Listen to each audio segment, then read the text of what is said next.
Welcome to the Dynamics Compass podcast, where insights from experts will help Dynamics partners and users navigate their way through the rapidly evolving app ecosystem. On this episode, we will talk about partner selection for your Dynamics initiatives. I'm your host, Rory the Good, and today we are joined by Madeline Merced. Did I pronounce that right? Yes, you did. All right. Madeline has been with Caf the Code for 4 years. They're still considered a boutique Microsoft Dynamics consultancy, although at the rate that they're going, I guess you'll soon be outgrowing that label. Uh, Madeline has worked in different departments, and before becoming the VP of marketing, she used to be in the kitchen, working on projects as a developer, lead the innovation stream shortly after, and is still closely involved in both operations and client engagements. So I've invited Madeline because she has been very vocal on vendor selection. So I wanted to dive a bit deeper to help anyone out there who could use help with steps to find and select a vendor for their Dynamics projects. Thanks so much for joining, Madeline. Thank you for having me. I'm ha excited to be on my first video podcast. That's great. I'm honored that Yeah. I get to be your first host. Yes. Um, First question, just to break the ice a little bit for our Mhm. audience and them to know you a little bit as a person. Could you please tell a fun fact about yourself? Yeah, absolutely. So I said this is my first video podcast, but actually a fun fact about me is that in the 2000s, like 2005, when YouTube first started, I used to do how-to videos on there. And because of those videos, I was invited to be on the Rachel Ray show. So I have gotten to meet her. She was very kind. And if you search my name, you still will be able to find a young 21-year-old me being on the show. So yeah, I've I guess it's a I've fun got a fact. celebrity on the podcast. Yeah, oh yeah, very famous. All right. That's I hadn't heard that hadn't heard someone coming with that story in before. Yeah. That's a really cool fun fact. Yeah, it was Um fun. It's bragging rights. My daughter did not believe that I was one of the first YouTubers, and she told me I showed her because I was also in the New York Times, just to drop that really cool in there, and she told her friends about it. She's now 10, but she was like 7 or 8, and she goes, "Oh, I told my friends and they don't believe me." I'm like, "Well, you can show them this," and so I got bragging rights with the kids, Gen Alpha, and with now that. all the kids want to come over to your house and have play dates. Send Yeah, it. I'm so like opposite YouTube now that they would, she asked to be on it if she can have a YouTube channel. I'm like, no, no, no, no, no, no, no. When you're older. Yeah, Yeah. that's cool. That's Yeah. really funny. Um, all right, let's dive into it. For the Dynamics users scenario, you need to do an ERP overhaul. You've never done one before, and you know you need to find expertise and manpower externally. No one wants a failed implementation under their belt, nor overpay for work. So, how do you select a vendor that will do a great job and isn't taking you for a ride? That's a great question, right? Isn't taking you for a ride. It makes me think of like a taxi driver and knowing when you're in a new town and you don't really know where you're going, and having GPS is so helpful to know if you're not being taken for a ride. And I think in the same vein, you kind of have to know the directions, have the GPS to navigate. And in that, using to really extend the analogy, I would think, what are your business processes? Before you even start selecting a vendor, you need to know what you need. You need to get clarity on your goals, get clarity on your needs, discuss all of your business processes, pain points, talk with stakeholders, not just at the top, but also the people that are doing the day-to-day work.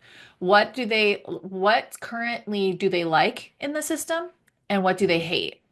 And once you can document all of that, then you can start going and looking at vendor selection. If you don't have that blueprint, you're going to hear a lot of advice that's not applicable to your business and is going to lead you down the wrong road. Going back to the taxi analogy. Yeah. If you are really having trouble figuring out where do I find these vendors or how do I find a vendor that is going to help me? There are, or even what software I should use. There are vendors out there that specialize in helping you figure those things out. So they are trained in how they know the industry, they know the big ERP systems, Oracle, SAP, Dynamics. And so they will be able to go out there and kind of once you've gathered all of these materials, and they might even be able to look at the materials you have and say, okay, you've missed this, this, and this, gather this. Yeah. And then once they have that, they can look at it and say, okay, these are what the different products have to offer. We can contact representatives and partners that specialize in these systems, and then we can set up, the RFP Hmm. and the demos and all of that for you. And then that way, and usually you sign something where they won't be the implementation partner, so they can stay neutral. And then they can help you to find the vendors and kind of help Sherpa you along that way. Okay.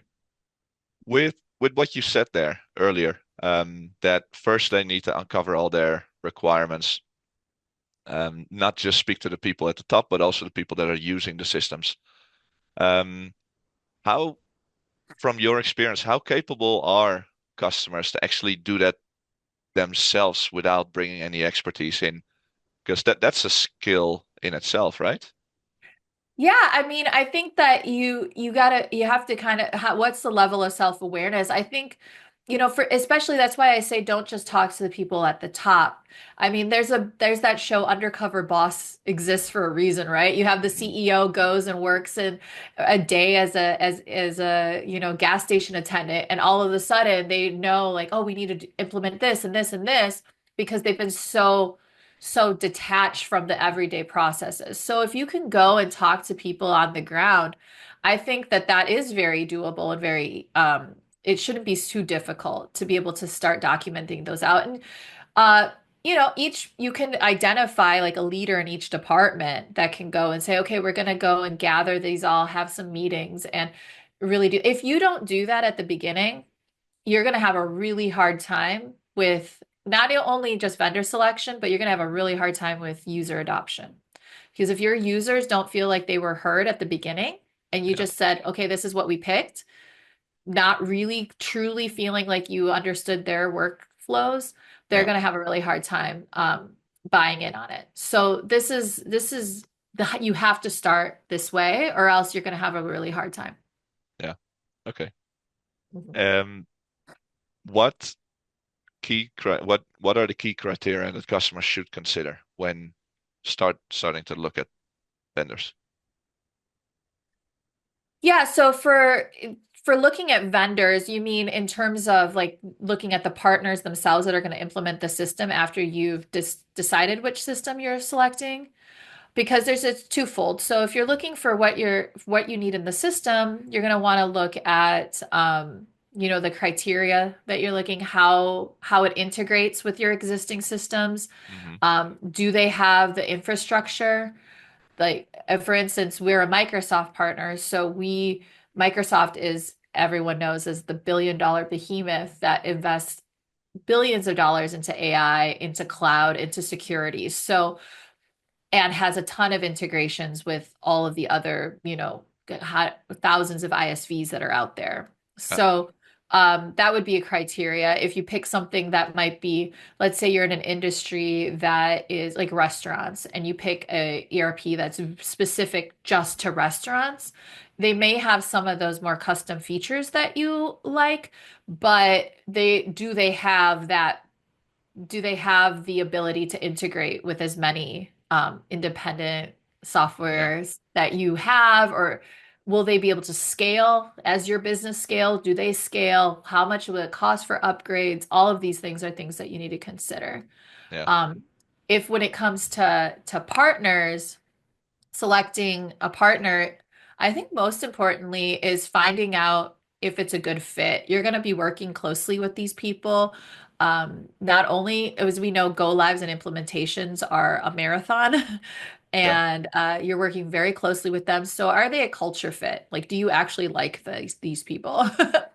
I think is really important and gets missed sometimes. Hmm. And then besides that, you want to look for experience.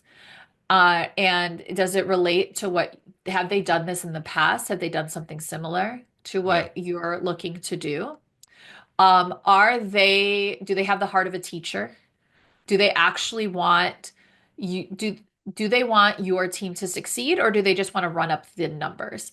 Um, if they are, for instance, if there's something that you are having trouble with, like some issue in the system, that is pretty simple explanation can get given to one of your employees about it, that they can then own it and run it. And anytime someone has an issue in the future, they can just go to your employee instead of to the consultant. Yeah.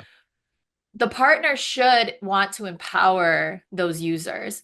And so I know for us, where I work at Caf to Code, we are really adamant about teaching you how to fish. We want to explain how to do it because we don't want to have to just to run up the numbers answering the same question for you over and over. We want to empower you. We want to do things that actually you really need help with. Hmm. And if for those things, let empower your team and let them be the ones that are take ownership of that and not just, running up because we know consulting hours can be expensive. So Yeah. it's important to make sure that the partner isn't someone that is just going to run up the hours because they can. Yeah. They're doing it because they're using the hours very diligently and because they know that they're offering value. Yeah. And when you said you want to look at the experience, like do they have the experience? How do you determine that as a customer? Yeah, so you that's where I think references come in handy. So asking for references is really important. I mean, with anything, right? With a Hmm. job, with Yeah. schools, you want to get references. And so you would ask for references. You could look at case studies. Talking to your network is Yeah. really important too. I think those are all good ways of determining the experience. Okay. Okay. Um, that's that is very helpful because I can imagine even with references, um, there would be example like even okay, I'm in recruitment. Candidates always have at least one employer that says something good about them, but they may not have done a great job in a few other ones. So is there a minimum amount of references that you would need, or you would do some cross-checking with something else, other kind of background research? Is anything? Answer might be Yeah, no, but I mean, I think you do your due diligence. Obviously, if you're getting the references from the client, from the potential partner, um, they're going to pick references that they hope will give them glowing reviews. They yeah, expect will give them glowing reviews. So I think that's where it's important to kind of talk to your network, um, see if there are case studies out there. And even with, for instance, with the vendor selection, I mean, for the software selections, like say you've picked Microsoft, ERP Dynamics. Microsoft has a list of partners that they work with that are solution partners. And so you could also talk to a representative of Microsoft and say, hey, I'm looking at CAF to Code. Do you know what they're like? Do you have any people that have worked with them that maybe I could talk to? So you could always hunt down the references that way too. yeah. Mhm. Is just a side question. Is there anyone that keeps track of who's got the highest succession rates with implementation, like Microsoft, for example, like, oh, these are the partners that have the highest success when they do implementation. These ones have had more fails than successes. Does that exist? I don't know. They might. I know that so for the sellers, they all have personal experience with the partners because they're the ones, Microsoft themselves aren't doing the implementation. So they're the ones that are referring out and working with partners to Hmm. help clients implement their systems. And so I imagine that they talk internally and are able to say, oh, that one, that partner, we've had some trouble with, this, or that partner did an amazing job, and definitely recommend them Okay. again. So, More but I don't know if informally. they even have a list. I think it just might be through the grapevine. Yeah. Okay. Okay. That makes sense. So if you're a customer and you've decided I need Microsoft Dynamics F&O, need someone to implement this for me, how many vendors, partners do you reach out to for an RFI or request for quote? I would say at least to 3 to 5 seems reasonable. I mean, it depends on how much. I think at least three is good because if you get too few, then you're not really opening yourself up to maybe a better partner. I think Hmm. if you do too many, then you could get overwhelmed. But if you have a really big project and a big committee that is going to sit there and analyze all of these, and I know people that have had apart clients that have had 30 respond to RFPs. So it really just depends on your capacity. And I mean, I know for me personally, when I'm looking to buy anything, I always want to look at reviews and look at least three or Yeah. four different versions of the product or vendors. So I think at minimum you have to look at three. Okay. But yeah, uh, 10. And I don't know. It really depends. yeah. I can't really say. And how do you find them? Is that by asking Microsoft or You can start there. You can ask Microsoft. Like I said, they have a list of partners that are Microsoft solution partners. And so the Microsoft solution partner designation is split up by 6 different categories. And so there's business applications and data and AI and digital apps and all of the different specializations. And so Mhm. you could ask them, okay, I need someone in business apps. And then even there, you could ask them for them to further narrow it down. You can go to AppSource. That's Yeah. where all the Microsoft partners are listed. If you go under on this to the next to the search, like where you put the search field, Yeah. right next to there's a drop down, and you can pick consulting services or partners, and that's where they'll come up. App Also, source, you said. AppSource, yeah. So it's appsource.microsoft.com.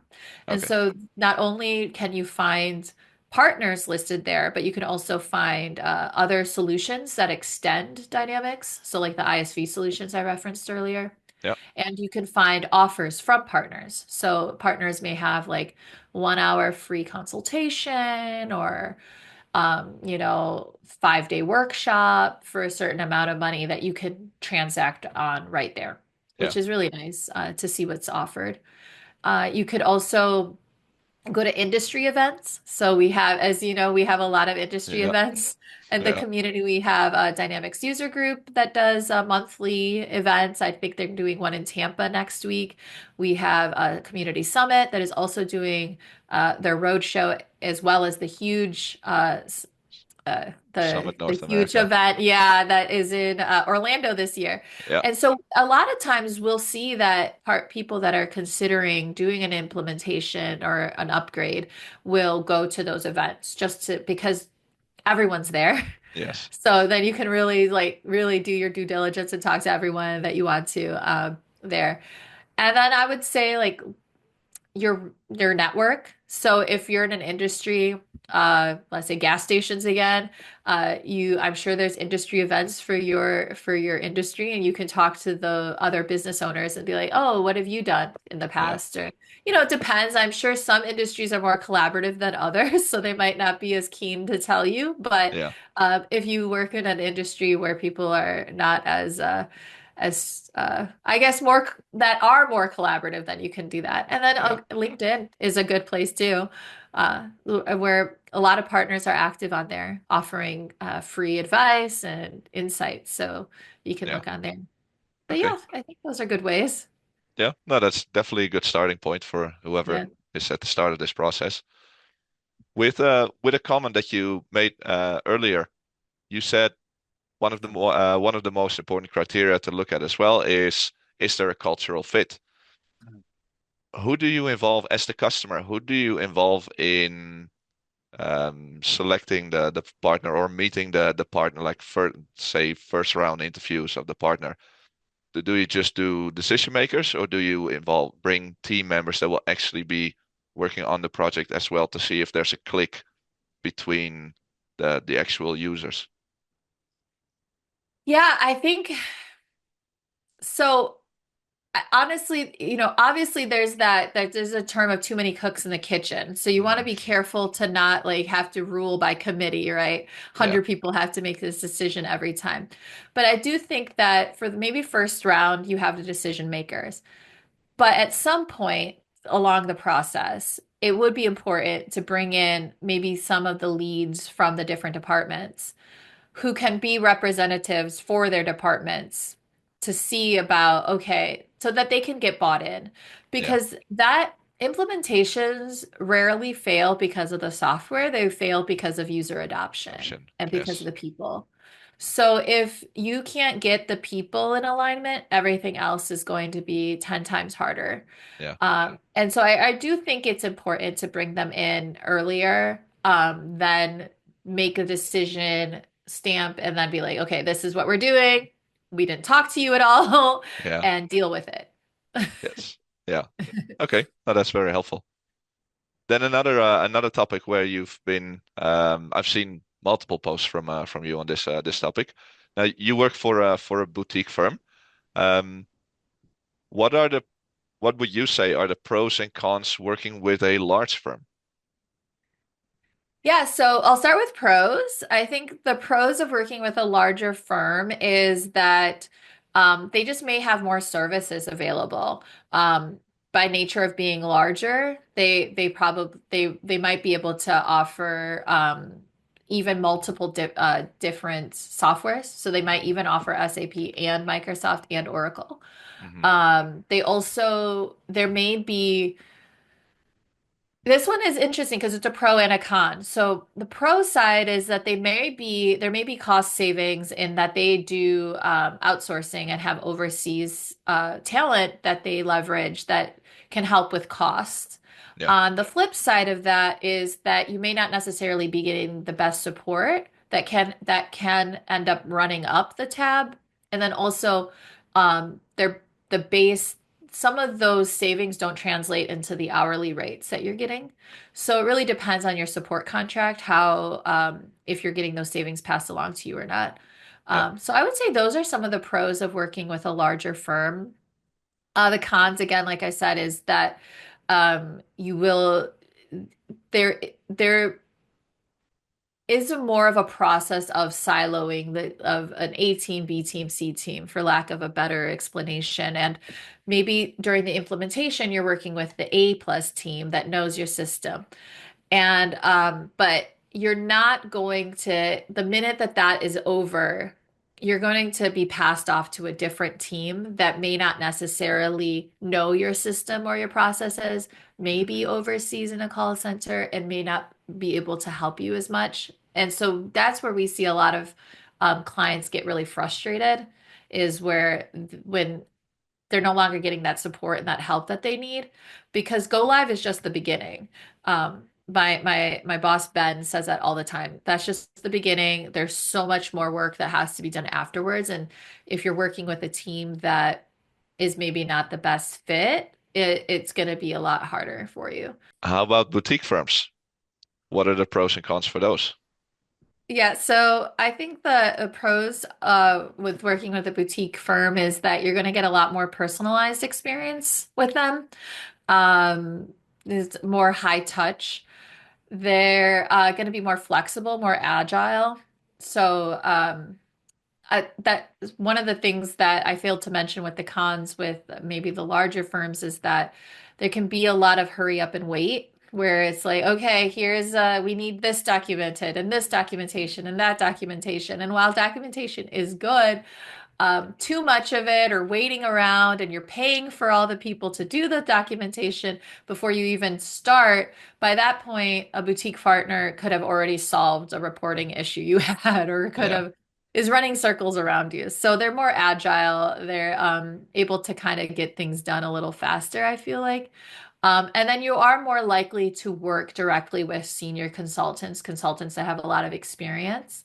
Um, and I think that's a really good pro.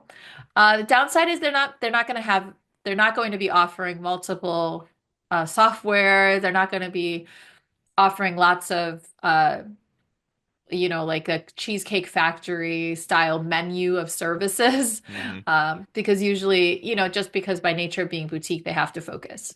So those I would say are the pros and cons of working with a boutique partner. Yeah. And have you seen if a customer is a larger firm that they're more leaning towards a larger partner? Is that how it works? Yeah, you'll see that, but you'll be surprised. There will be sometimes larger customers that see the value in going with a boutique partner. Um, it I used to think that that would be the story all the time, but we found that actually some of the larger clients do recognize the value, and I think maybe because they are large and understand how it's kind of like turning the cruise ship, it can be very difficult. They see the value in an agile, flexible team. And Yeah. I did have one more con for boutique partners that I think is a con, but I think you can translate it into a pro, or there's a way to go around it. And that is that they may not necessarily have direct experience always with your type of project. So Yeah. if you're in the alcohol industry, they may have never done any work in the alcohol industry. The way to get around that might be to see if they have experience that is can translate to it. So oftentimes they do have superior experience that they may have been in the cannabis industry or something else that can translate to it that has the same like rules and regulations and things that the alcohol industry might have had to deal with. Yeah. I guess that's something if a customer is really looking for a like for like experience, like, oh, I want a partner that has done the exact same thing that we need Yeah. without really wanting to look for transferable experience or transferable skills. I guess that, yeah, you're more Yeah. likely to find that like for like kind of project with larger firms that have done more projects. Yeah. Yep. It's just a numbers game. Yeah, I get it. And what are common mistakes that you are seeing that are made throughout the partner selection process? I think, the assumptions, like you said, with do you necessarily have to do larger to larger? Not, not only, having criteria that are very, that don't account for all of these other things. So yeah, maybe they don't have that industry experience, but Hmm. they may have experience that is transferable, and you could be losing out on working with a really amazing partner just because of that one criteria. You have to determine how important that is to you. If it's like absolutely not, we will not work with anyone who hasn't done this specific work, then that is completely fine and in your rights to do that. But you might be overvaluing that and so I would just recommend considering your assumptions. Check references. If you don't check references, then you're not doing your due diligence, and you might end up with a partner that, everybody can come into an interview or into a demo and just show their best. It's like a beginning of a relationship, first date, they're doing everything, but how are they 6 months down the line, a year from the down the line? You want to Yeah, make sure that um, they have been able to do this work in the past, and that clients like them and want to keep working with them. And then also, just focusing on the cost, I think in the wrong way. So if you're looking at just the all-out cost without taking into consideration what may be going into that. So for instance, with the boutique partner, you have a direct line, let's say, in some instances, with a senior consultant that can get your issue done in an hour. yeah, Their rate may be higher on paper, but getting it done in an hour versus like 9 hours it would take someone that's junior, whose rate is slightly less, you're going to end up paying more because you're yes, paying for those nine more hours. hours. Hmm. So, really taking into account like what price encompasses, like what it all is, what does it represent, and what is the value of those hours. Yeah, and you want to have the highest chance of getting it right the first time. Absolutely. Yeah. So, yeah. without having to go for a second round of implementation. Um, yeah, then you still Yeah. end up paying more. You pay cheap, you pay twice. Is that Oh the yeah, saying? my mom, I have a whole book of sayings. My mom's we're Puerto Rican and she's always saying como dice el dicho, and we have a whole book of sayings in Spanish and one of them is that like la vagancia cuesta doble, like laziness costs you twice. Yeah. So you end up paying twice if you sometimes if you cheap out, you end up paying for it down the Yes. road. Not to say that that's always No, the it's not case, always the but case, but yeah, yeah. It can be if you're not taking into consideration. There are people that are junior that are rock stars and can get things done quickly and get things done efficiently. More importantly than quickly is right. You want it yeah, done right. yes, But if they can do it right and efficiently, then that's great. that would be great. Um, Customers don't know what they don't know. Are they just looking for someone to do the implementation, and or is there more to it? Yeah, so there's a lot to it. You're looking for someone to do the implementation, but like again, it's a journey. So before the implementation starts, there's a lot of work to be done. There's the work in documenting the business processes, talking to your stakeholders, which include the people that are doing the work day to day, Hmm. finding the product doing the vendor selection, and then once you do that, working together with your implementation partner to determine what is the scope of the work, what is the timeline, what is the scope in terms of like what is it that you expect to have when you turn it on at go live, Yeah, and and what is your process for moving away from that line you determined, that path you determined. A big issue that we see is that people want, they'll agree on a path forward. Let's say we're taking path A, hmm, but then they see some things on path B that they like. So they want to do that. Or there's something on path C that they want to do and they want to incorporate that. Well, of course, any one of those detours is going to take time away from reaching their end goal on path A. So that is not to say you cannot grab something from path B. There might be something amazing over there that we failed to notice at the beginning and that really would do well for your company.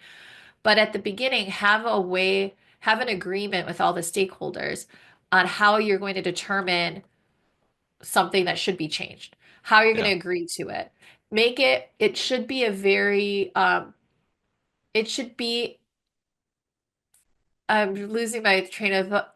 It should But be agreed upon in the sense that it shouldn't be easy to change the route every day. hmm, Like it should be a very deliberate act to yeah, say, okay, we are going to add this in. This is how we're going to add this in. This is why we think it's worth it to change yeah, our path. And this is how we're going to do it. And this is how it changes the timeline. Is everyone bought in on this?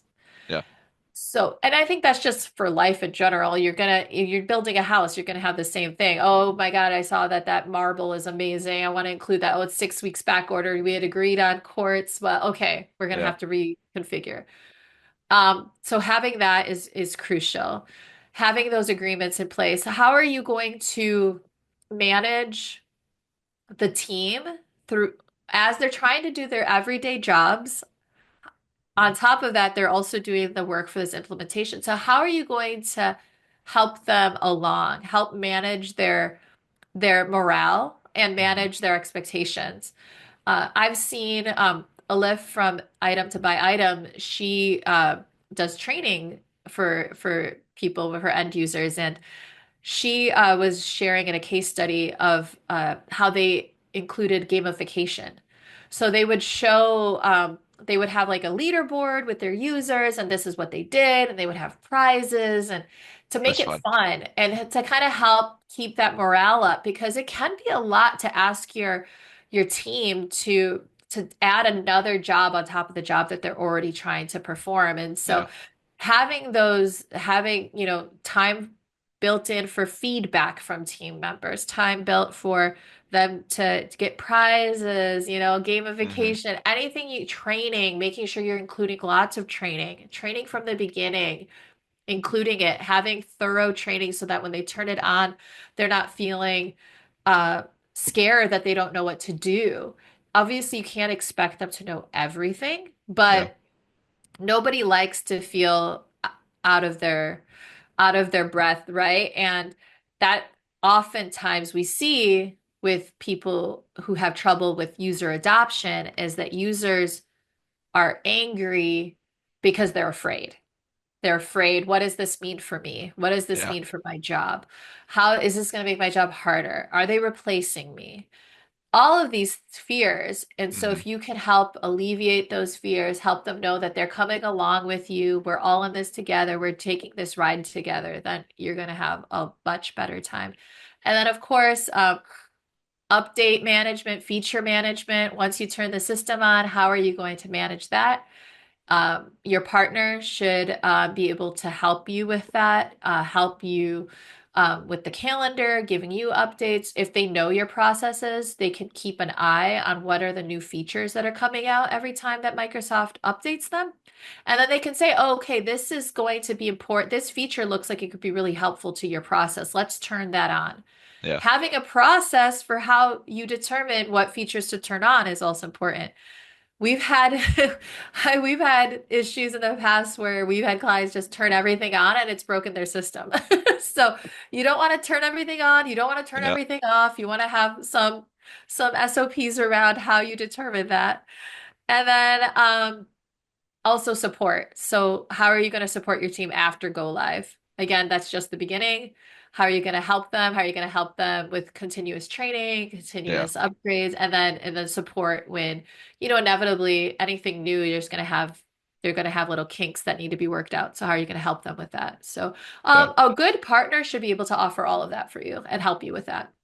All right. And with the support, is it then a matter of already discussing or knowing as the customer, once this implementation is done, we'll need someone to keep supporting it for us, or we need someone, this partner also needs to train our internal team to do it because we don't want to leverage or be dependent on a partner once the implementation is done. Yeah, I think it's a hybrid approach. So your partners, you want to identify people in your team and that are enthusiastic about the system, that want to Hmm. help take ownership of the system, and kind of how we would do where we like to call it train the trainer. So you Yeah. train them on the system, and then they can go and train the rest of the team or help train the rest of the team on it. Hmm. And so having those advocates is really important. And so a good partner will do that. And that's before go live.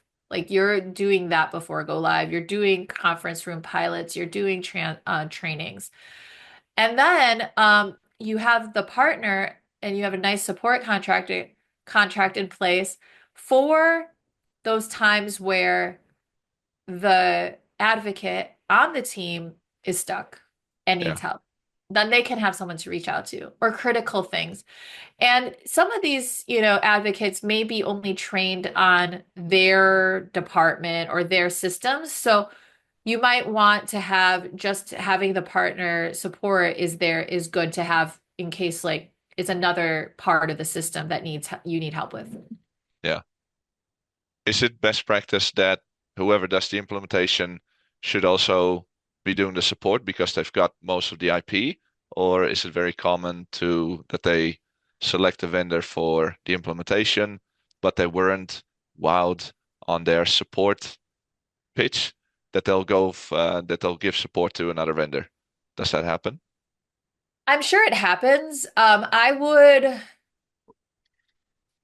I think you would have had to have a poor experience with your implementation partner to want to go do support with a different partner, just because the the ramp up for that new partner to get to know your system Yeah. and to be able to offer you support, um, that it exists, and I think that it could be. you could be losing some valuable time that you're getting support and trying to get them read on to yours. Um, but I do think like if you keep with the partner that you have, let's say you have a good experience and you keep with the partner that you have, something that may that you might expect but is not realistic is you may expect to be able to continue talking to the same solution architect, let's say, that did your implementation Mhm. during support. That is not necessarily always going to be the case because they're also doing other implementations. The where the good news is that if they're a good partner, the solutions architect that you worked with has documented your system, had the support, this team that is on support knows your system really well. It has access to the team that did your implementation. And so Yeah. by extension, are part of that team. And so we'll be able to get you the answers that you need. We're 100% onshore. That may change in the future. We're open to anything, but we have found that right now we're able to offer the highest quality support to our clients because of that that system or that system we have in place. Okay. I think there's been a lot of